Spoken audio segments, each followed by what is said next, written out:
Kinasuhan ng House Squad Committee ng Crimes Against Humanity sina dating Pangulong Rodrigo Duterte at ilan niyang kaalyado kaugnay ng madugong war on drugs. Pati ang mga sangkot umano sa illegal na pogo, inirekomenda na rin imbestigahan. Eduardo Acerto revealed the dark reality of a policy that prioritized kill, kill, kill over jail, jail, jail.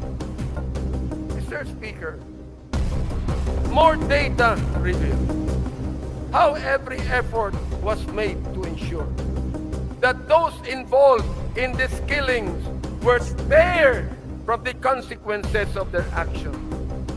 Of the over 8,351 deaths, the PNP's Internal Affairs Service reported that 99.17% of cases resulted.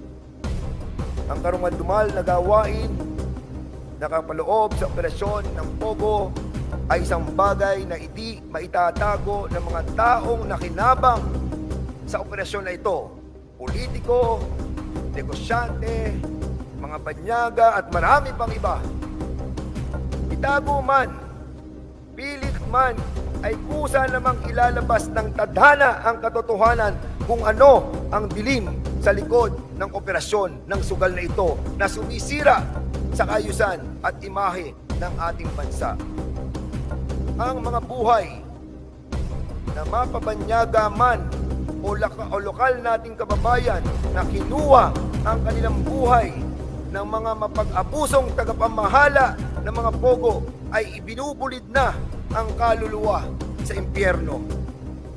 Direct and indirect participation in the operation of POGO must pay the price.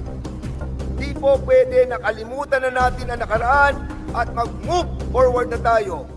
We hope that the Executive Department, Mr. Speaker, through our President, Ferdinand Bongbong Marcos, will give justice to the families of the innocent people who are all victimized by these greedy crooks whose sole objective was to enrich themselves with POGO money. Tapos na po ang mapag-abuso na kalakaran sa operasyon ng POGO. We are in the process of cleaning and wiping out the remnants of a bad memory that will linger in the minds of our people. We must strive to bring back to our country the respect that was lost due to the legalization of the POGO operations and tell the whole world that this tiny nation that is living in peace and harmony has fought and won against the corruption, the atrocities, and the evilness of POGO. In collusion with local officials, Mr. Yang purchased agricultural land, then had it reclassified as commercial, industrial, to increase its value despite lacking the necessary legal requirements. To give you an idea, Mr. Speaker, the parcel measures 10,000 square meters as the lot was classified as agricultural. At the time Mr. Yang acquisition, each price per square meter was approximately 300 pesos, consistent with the prevailing rates for agricultural land in the area. With the land reclassified as industrial, Mr. Yang sold it to the municipality for 29,500,000 pesos or 2,700 pesos per square meter. This is why we investigated this issue and discovered that this has long been a modus operandi within agricultural lands are classified without following the proper process. In our investigation, Mr. Speaker, we summoned Mr. Tayang and he claimed to be a legitimate businessman and a natural-born Filipino. However, when we asked him for documents, he was unable to provide any documents and eventually stopped attending the hearings. With the assistance of the various government agencies, we later discovered that Mr. Yang held a Chinese passport under the name Jia Jingyang. This is where a suspicion began that there are Chinese nationals who falsified their citizenship in order to purchase land and establish businesses in the Philippines. Eventually, we proved that we are not mistaken.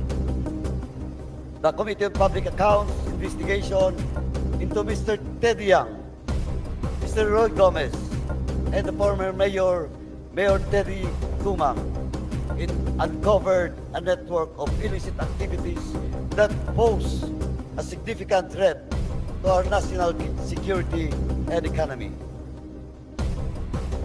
Additional investigation have linked Mr. Yang to Mr. Willie Ong as a suspected drug trafficker.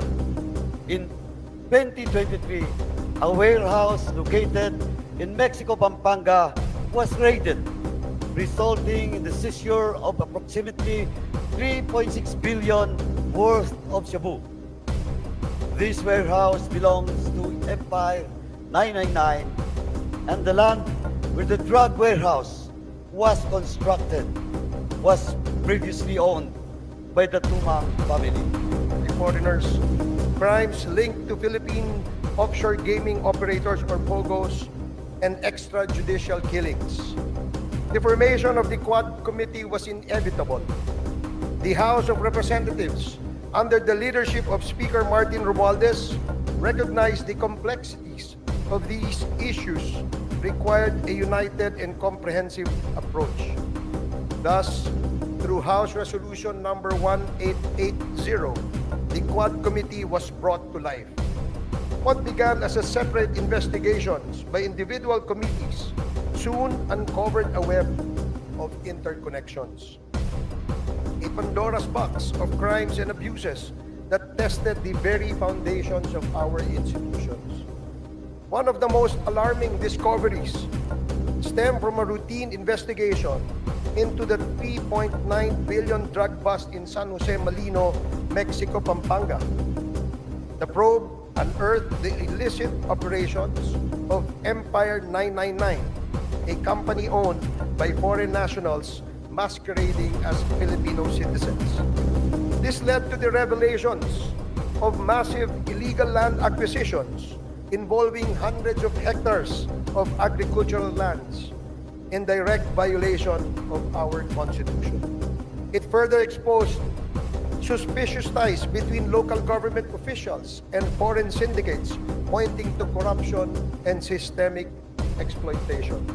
Mr. Speaker, our inquiry delved deeper into the operations of these entities and uncovered an even more sinister reality. Their connections to the illegal drug trade and organized crime activities facilitated by POGOs. Let us carry with us the lessons and the victories and the challenges of 2024. Let us commit to returning in January with the same passion, the same resolve, and the same heart for public service. I thank you, my colleagues, for your dedication and partnership. I thank our people for their trust and faith in this institution, and I thank the Almighty for guiding us in this sacred duty. Together, we build a brighter, a more prosperous, a more united nation. May the spirit of Christmas fill our hearts with peace, love, and hope. Merry Christmas to all of you. Happy holidays. Maligayang Pasko. Maligong bagong taon sa inyong lahat. Damo nga salamat. Salamat hin madamo.